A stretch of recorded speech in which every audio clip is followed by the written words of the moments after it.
They have attached the property of the Congress party. They have attached the accounts of the Congress party. They have attached the properties of the National Herald and Young India. It is not the Congress family property. It is the property of all of you who have given every paisa, every rupee to the Congress party to build for the nation.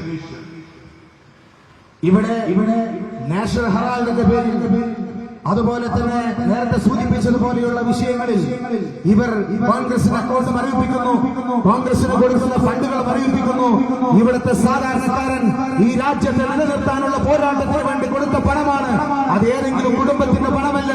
നിങ്ങളിൽ നിന്ന് സ്വീകരിച്ച, ഈ തെരുവുകളിൽ നിന്ന് സ്വീകരിച്ച നാണയത്തുട്ടുകളാണ് ഈ ബിജെപിയുടെ നേതൃത്വത്തിൽ ഈ രാജ്യത്തെ സംരക്ഷിക്കുവാനുള്ള പോരാട്ടത്തിന് വേണ്ടി സ്വരൂപിച്ച പണമാണ് ഈ ബിജെപിയുടെ നേതൃത്വത്തിൽ ഇവർ ഇന്ന് തടഞ്ഞു വെച്ചിരിക്കുന്നത് എന്ന് നിങ്ങൾ മനസ്സിലാക്കേണ്ടതുണ്ട്. Without evidences, they are arresting our chief ministers, opposition party chief ministers. Every day they are raiding our Congress leaders, including in my constituency.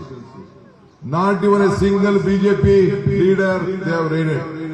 And you should also know that they have not even touched your chief minister, Kerala chief minister family. Your Kerala chief minister also is a part and an aligned partner of them unofficially.